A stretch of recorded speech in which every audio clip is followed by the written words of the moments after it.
Now the latest on yesterday's deadly van crash.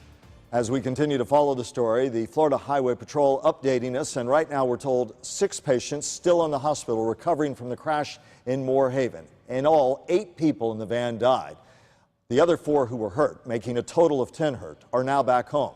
That van was heading back to Fort Pierce from a church gathering over the weekend, and News Channel 5's Katie Johnson is live from the Independent Haitian Assembly of God Church in Fort Pierce with the latest on the investigation. Katie?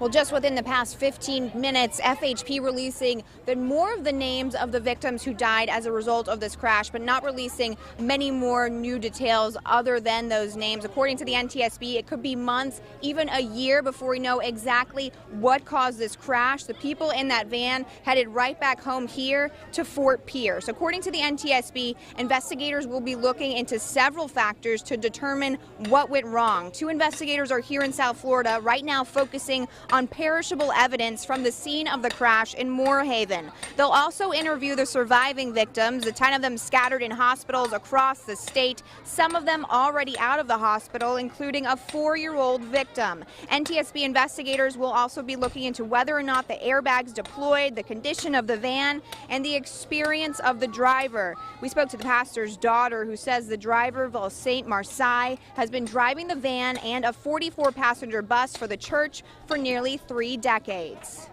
He was a very experienced driver, always been able to serve in that department, always been in transportation concerning this church. As we reported yesterday, we looked into Marseille's driving record and found no major incidents. And coming up all new at 6, hear more from the pastor's daughter on why she chooses to stay here at the church rather than be by her father's side at a hospital in Tampa. Live in Fort Pierce, Katie Johnson, WPTV News Channel 5.